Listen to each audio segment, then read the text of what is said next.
Bienvenue dans cette nouvelle édition du 12-15. Voici les titres de l'actualité.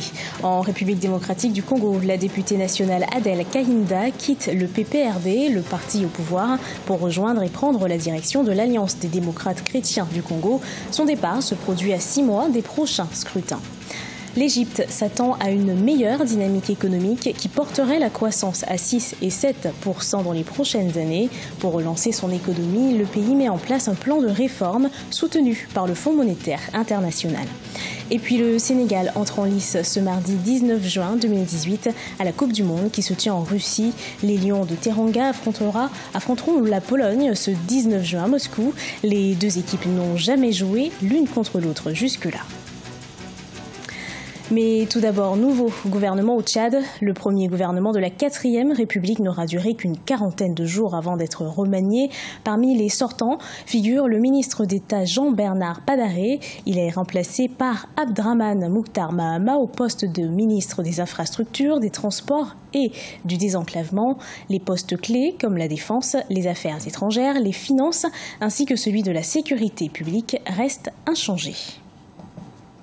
En République démocratique du Congo, à 6 mois de la tenue des scrutins, la députée nationale Adel Kahinda quitte le parti du président de la République et rejoint l'Alliance des démocrates chrétiens du Congo et en prend la direction. Il s'agit d'un parti d'obédience chrétienne. Cette démission pourrait avoir des conséquences sur son mandat de député. Les explications de notre correspondant Jacques Amboka.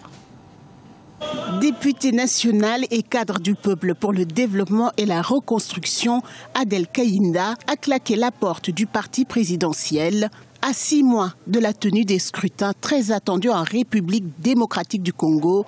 La députée nationale rejoint et prend la direction de l'Alliance des démocrates chrétiens du Congo, un parti d'obédience chrétienne. ADEC est un parti politique d'inspiration chrétienne qui tire ses valeurs de la Bible, Épître aux Galates 5:22, et fonde son action sur la famille, cellule de base de la société, point de départ du développement intégral communautaire.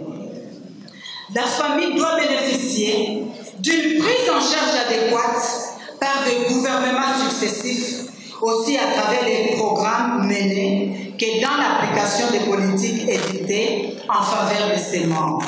Élue députée nationale en 2011, au nom du Parti du peuple pour le développement et la reconstruction, parti du président Joseph Kabila, la démission d'Adel Kahinda du parti devrait, si les règles sont respectées, avoir des conséquences sur son mandat à la députation nationale. Elle pourrait être contrainte à la démission. Évidemment, étant donné que les députés sont élus sur base des listes des partis politiques, le législateur n'ayant pas voulu qu'il y ait une sorte de vagabondage, a prévu à ce sujet que tout député national qui estime ne plus pouvoir faire partie du parti, passez-moi la tautologie, sous le label duquel il a été élu, celui-là, automatiquement, après sa démission du parti, devra perdre ses fonctions de député national. La bataille s'annonce donc très rude pour les prochains scrutins, avec l'épineuse problématique du seuil à 1% au niveau national, ce qui contraint les états-majors des formations politiques à plus de regroupements et stratégies. Le parti dont Adel Kahinda prend la direction fait partie de l'Alliance des forces des démocrates du Congo et alliés, le deuxième regroupement politique au sein de la majorité présidentielle. Ce 18 juin, Samuel Eto'o, le footballeur international camerounais, était face aux députés ivoiriens de la Commission des affaires sociales et culturelles de l'Assemblée nationale. Il a pu exposer et partager ses projets pour la jeunesse africaine. L'ex-capitaine des Lions indomptables du Cameroun a annoncé qu'il compte mettre en place des projets majeurs en Côte d'Ivoire avec l'aide du Parlement du pays. Il est engagé depuis plusieurs années dans la promotion de 3 principaux domaines d'activité, la santé, l'éducation et le sport. L'Égypte souhaite redynamiser son économie. Dans ce cadre, le gouvernement a augmenté de 30 à 50% les prix du carburant. Cette décision fait partie d'un plan de réforme soutenu par le Fonds monétaire international qui avait préconisé des mesures d'austérité. La hausse des prix du carburant devrait permettre d'économiser jusqu'à 50 milliards de livres égyptiennes dans le budget 2018-2019. Mais la mesure est décriée par la population. Aïssatou Bari. Plusieurs années de crise, l'Égypte tente de rebâtir son économie. Le Fonds monétaire international et d'autres partenaires ont félicité le gouvernement des efforts consentis dans le cadre de son programme de réforme économique, lesquels ont notamment permis d'alléger les dépenses de l'État. Jusqu'ici, l'Égypte a déjà procédé à la réduction des subventions sur le carburant et l'électricité, l'imposition d'une taxe sur la valeur ajoutée et le passage vers un régime de change flottant de la monnaie locale. Et le pays est contraint de poursuivre ses efforts. Récemment réélu pour un second mandat, le président Abdel Fattah al-Sisi a lancé une nouvelle réduction des subventions sur le carburant, une hausse de prix pour les consommateurs qui ne décolèrent pas. J'aimerais que cette mesure soit vraiment dans l'intérêt du citoyen. Sauf que jusqu'à présent, je ne vois pas les avantages pour les citoyens.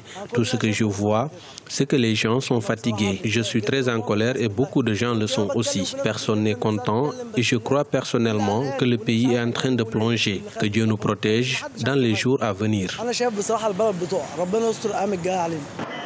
L'Égypte s'attend à une meilleure dynamique économique qui porterait la croissance à 6 et 7% dans les prochaines années. C'est pourquoi les autorités se sont engagées sur la voie des réformes, incluant un flottement de sa devise qui a déjà perdu la moitié de sa valeur par rapport au dollar et à l'euro. De nombreux experts mettent en garde contre une politique trop brutale, pesant essentiellement sur les classes moyennes. C'est une importante hausse, une augmentation de 35% par rapport à la valeur du litre d'essence. Le litre était à 5 livres, maintenant il est à 6,75 livres. Pays de plus de 97 millions d'habitants, l'Égypte est plongée dans une crise économique depuis la révolution de janvier 2011. L'augmentation du litre d'essence sans plomb a atteint 35% et celui du diesel de plus de 50%.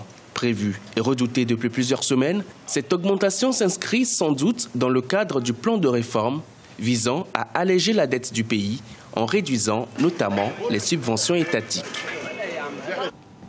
Ce mardi 19 juin 2018, le Sénégal, tout de vert vêtu, affrontera la Pologne pour le compte du groupe H de la Coupe du Monde 2018. Après les défaites de l'Égypte, du Maroc, du Nigeria et de la Tunisie, le Sénégal est particulièrement attendu pour redorer le blason africain. C'est la première fois d'ailleurs que ces deux équipes s'affrontent. Reportage de notre correspondant El Hadji Ndiaye. Je vois une nette victoire pour le Sénégal de 2-0. Si les supporters sénégalais sont sûrs de leur victoire face à la Pologne, les Lions de la Teranga entrent en jeu ce mardi 19 juin 2018 à la Coupe du Monde qui se tient en Russie. Personnellement, j'ai confiance à l'équipe, j'ai confiance à Aliou Cissé, j'ai confiance à ces joueurs. Je pense qu'on va battre la Pologne. Si le Sénégal joue comme il a l'habitude de jouer, avec, pendant les qualifications, je pense qu'on peut avoir un bon résultat. Au cas contraire, on peut avoir un match nul parce que si on sait que les Polonais ils jouent avec un attaquant qui marque souvent des buts, donc si on joue avec la collectivité et on exploite aussi nos individualités, je pense qu'on pourra avoir un bon résultat positif. Pour certains supporters, le Sénégal est la seule équipe capable de relever le défi et de représenter dignement le continent. Les équipes africaines peinent à retrouver leur marque lors de ce mondial 2018 car pour le moment, l'Afrique enregistre 4 sorties et 4 défaites. Les autres équipes africaines ont raté leur sortie, donc nos espoirs reposent sur le Sénégal. Je pense que nous y arriverons avec l'aide de Dieu.